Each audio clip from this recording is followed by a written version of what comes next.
Greetings. I bring you Christmas blessings from the Archdiocese of Winnipeg. I'm speaking to you from our small, humble chapel at the Catholic Center on Pembina Street, our Archdiocesan offices.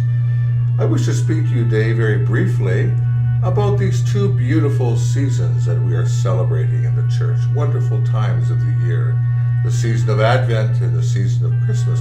I received just the other day one of those electronic Christmas cards from one of my fellow bishops in British Columbia.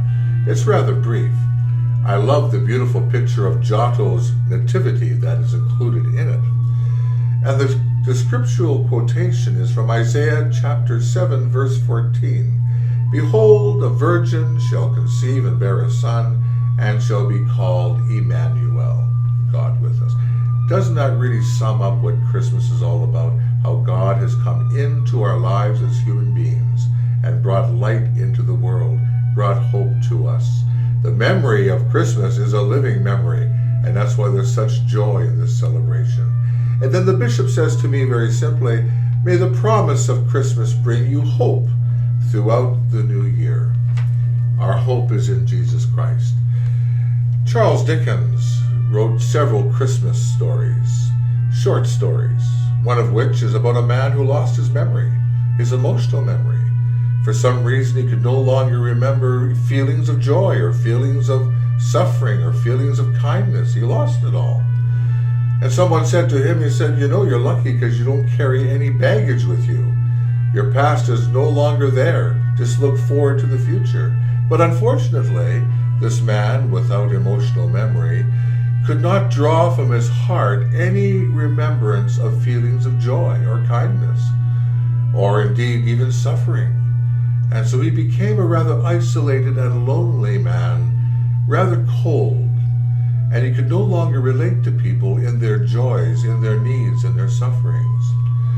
You know, memories are very important, and hope is at the forefront this time of year. What is hope? Does not hope have something to do with our memories? How is it that we believe in Jesus Christ?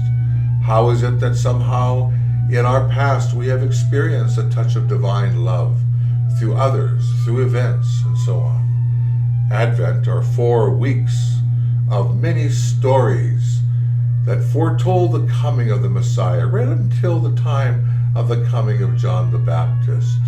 Just to my right, we have this beautiful, simple Advent wreath. Each one of those candles represents 1,000 years of history, of a people waiting for the Messiah. For the 3rd week of Advent, we have that rose candle. The rose candle is called, well, it's associated with Gaudete Sunday. Rejoice in the Lord always is a candle of rejoicing, for Christmas is near.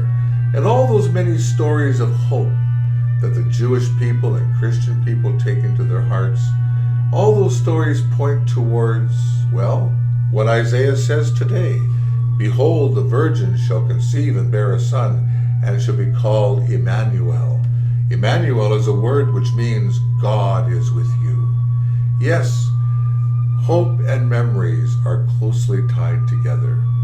It's good now and again to think about the memories that lead to our faith and strengthen our faith.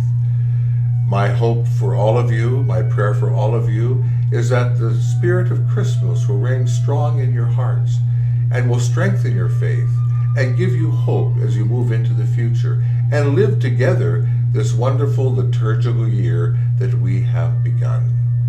So I pray that God will bless you, bless your families, look after all of you this year, and bring you truly the joy of Christmas. May God bless you.